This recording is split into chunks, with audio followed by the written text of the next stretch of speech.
A client is in a state of uncompensated acidosis.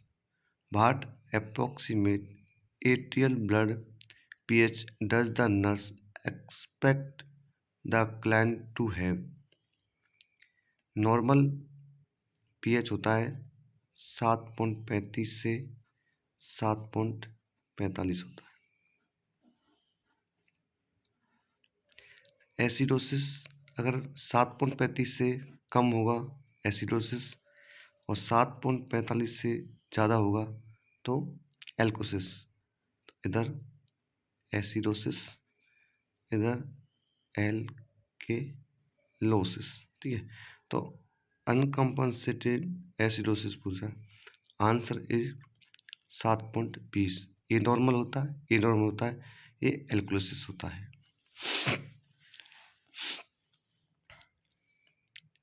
In which stage of labour does the baby crown? बच्चा कौन सी stage में crowning करता है? First stage, second stage, third stage, fourth stage? Second stage. First stage में true labour pain से full cervical dilation होता है। Second stage full cervical dilation से डिलीवरी ऑफ द बेबी। जब बच्चे की डिलीवरी होती है तब वो मैकेनिज्म ऑफ लेबर से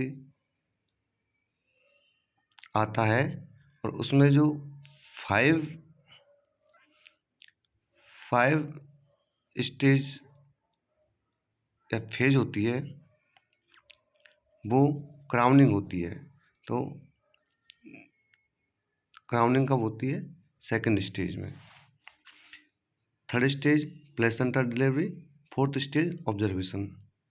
the purpose of an episiotomy during delivery is to facilitate fetal heart monitoring, allow for a quicker delivery, prevent tearing of the vaginal tissue, increase maternal blood flow।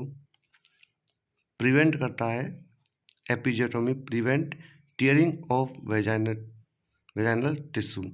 Episiotomy 2 degree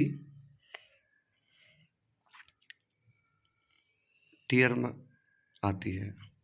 यहाँ पर से question बनता है। The child apical pulse is always checked before administering digoxin. The drug is not given if pulse rate below 90 to 100 beat per minute, above 90 to 110 beat per minute, less than 60 beat per minute, more than 150।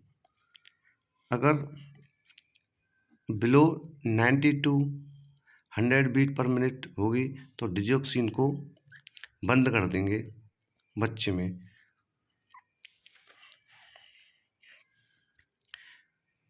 अगर adult की बात करें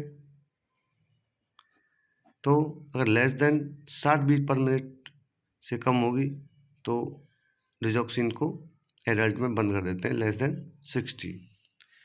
recording of electrical activity of skeletal muscles is known as electromyography, electroencephalography, EEG, ECG,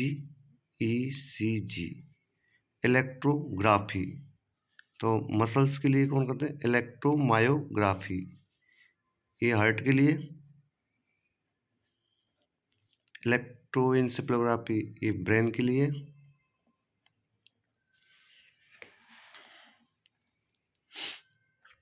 When administering blood to a patient, it is important to, जब blood administer करते हैं तो क्या important रखना चाहिए? Administer each unit within 6 hours period, use a volume control infusion pump to administer the blood, run the blood at slow rate during the first 5 to 10 minutes, draw blood sample from the patient immediately after each unit is infused। अगर blood transfusion कर रहे हैं तो कम से कम उसको 2 से 4 hours में उसको एडमिनिस्टर करिए। ये क्वेश्चन आंसर नहीं हुआ। यूज वॉल्यूम इन्फ्यूजन में यूज नहीं कर सकते। Run the blood at slower rate during first 5 to 10, answer is C. Draw blood sample from the patient immediately after each unit, immediately नहीं, कम से कम 4 आवर्स आफ्टर उसका हम सैंपल ले सकते हैं। Thank you. आपको वीडियो अच्छी लगी हो, लाइक शेयर एंड सब्सक्राइब।